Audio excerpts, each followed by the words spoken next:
வணக்கம். Agathiyan academy. TNPSC exams அது எழுதுகிறேன். எனக்கு என்ஓசி ப்ரொசீஜர்ஸ் எப்படின்னு சொல்லுங்கள் சார்னு சொல்லி கேட்டிருந்தீங்க. ஃபர்ஸ்ட் ஆஃப் ஆல், என்ஓசிங்கிறது என்னென்னா நோ ஆப்ஜெக்ஷன் சர்டிஃபிகேட். நீங்கள் ஒரு தேர்வாணையம் மூலம் செலக்ட் ஆகிருக்கீங்க, அப்படி இல்லையா வாரிசு உரிமை போஸ்டிங்கில் செலக்ட் ஆகிருக்கீங்க. இந்த எந்த க்ரைட்டீரியாவில் நீங்கள் செலக்ட் ஆகிருந்தாலும் சரி, உங்களுக்கு அடுத்த லெவல் ஜாப் நீங்கள் போகணுன்னா கன்ஃபார்ம் உங்களுக்கு என்ஓசி சர்டிஃபிகேட்டுங்கிறது மஸ்ட். இந்த என்ஓசி சர்டிஃபிகேட் யார்கிட்ட எப்படி வாங்கணும்னு பார்த்தீங்கன்னா, ஜூனியர் அசிஸ்டண்ட்ஸ் பொறுத்த வரைக்கும் இது ஜூனியர் அசிஸ்டண்ட் கம் டைப்பிஸ்ட் ரெண்டு பேருக்குமே பொதுவானது. இந்த ப்ரொசீஜர்ஸ் எப்படின்னு பார்த்தீங்கன்னா, நான் இந்த ஒவ்வொரு எக்ஸாமுக்குமே நீங்கள் என்ஓசி வாங்கணும். இப்போது குரூப் 4 எக்ஸாமில் நீங்கள் செலக்ட் ஆகிட்டீங்கன்னு வச்சுக்கோங்க. செலக்ட் ஆகிட்டு இப்போ அடுத்தது குரூப் 2, குரூப் 2A, குரூப் 1 எது எழுதினாலும் சரி, உங்களுக்கு ஒவ்வொரு எக்ஸாமுக்கும் நீங்கள் இண்டிவிஜுவலாக என்ஓசி வாங்கணும். டிபார்ட்மெண்ட் எக்ஸாமுக்கு இந்த என்ஓசிங்கிறது பொருந்தாது, அதையும் சொல்லிட்டேன்.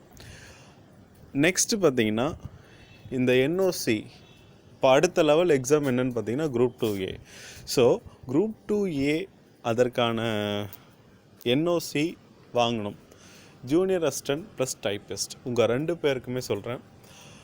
நீங்கள் உங்களுடைய ஒரு லெட்டர் எழுதணும். இந்த மாதிரி நான் எக்ஸாமுக்கு அப்ளை பண்ணிட்டேன், அப்படி இல்லைன்னா எக்ஸாமுக்கு அப்ளை பண்ண போகிறேன், இந்த கால்ஃபர் வந்திருக்கு, எனக்கு நோ அப்ஜெக்ஷன் சர்டிஃபிகேட் கொடுங்கன்னு சொல்லி நீங்கள் உங்களுடைய ஹெட் ஆஃப் த டிபார்ட்மெண்ட் யாரோ அவருக்கு ஒரு லெட்டர் எழுதணும்.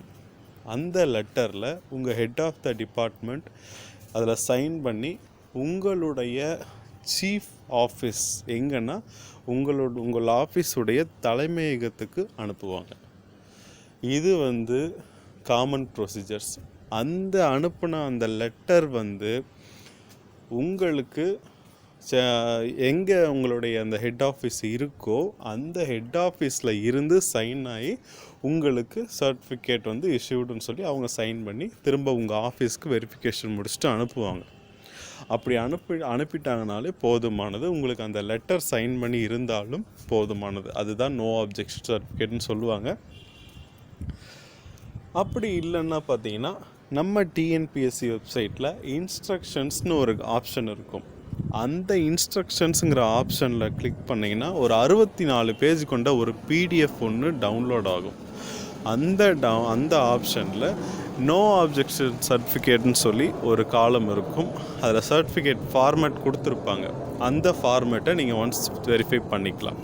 இது காமனான விஷயம். இதில் district by seniority, state by seniority பிரிப்பீங்க, ரைட்டா? இந்த ரெவென்யூ, பஞ்சாயத்து யூனிட், இந்த மாதிரியான துறைகள் டிஸ்ட்ரிக்ட் வைஸ்க்கு சாரும். மற்ற துறைகள் என்னென்ன இருக்கோ எல்லாமே ஸ்டேட் வைஸ்க்கு சாரும். ஓகே, இதில் டிஸ்ட்ரிக்ட் வைஸ் உடையவர்கள் அந்த மாவட்ட தலைமையகத்தில் நீங்கள் வாங்கிடலாம். உங்கள் ஹெட் ஆஃப் த டிபார்ட்மெண்ட் மூலியமாக அப்ரோச் பண்ணி மாவட்ட தலைமையகங்களில் உங்களுக்கு சர்டிஃபிகேட் இஷ்யூ பண்ணுவாங்க. அந்த தலைமையகங்களில் கையெழுத்தார ஃபார்ம், உங்களுடைய அந்த கடிதம்ங்கிறது சென்னைக்கு வரும். சென்னையில் உங்களுடைய ஹெட் ஆஃபீஸ்க்கு வரும். இவங்க உங்களுக்கு சைன் பண்ணி ஆர்டர் இஷ்யூடுன்னு சொல்லி உங்களுக்கு கொடுப்பாங்க. ஓகே, இந்த ப்ராசஸ் நடக்கிறதுக்கு குறைஞ்சது 1 வாரம் இல்லைன்னா 15 நாட்கள் வரைக்கும் ஆகும். இதை இன்னொரு விதத்துலையும் சொல்லலாம். என்ஓசி உடனடியாக வேணுங்கிறவங்களுக்கு கலெக்டர் ஆஃபீஸில் இஷ்யூ பண்ணுவாங்க, state wise சீனியாரிட்டிஸ்க்கு உடையவர்களுக்கு.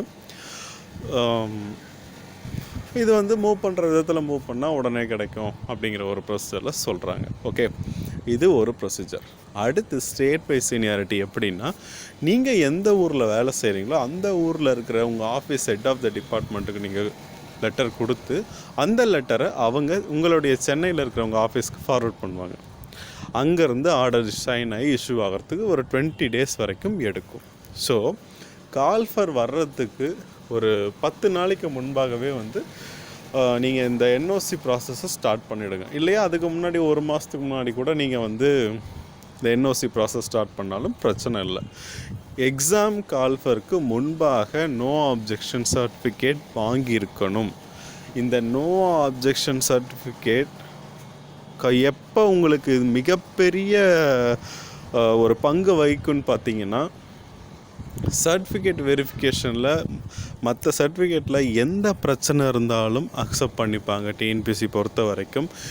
NOC after the date வாங்கினீங்கனாலும் பிரச்சனை.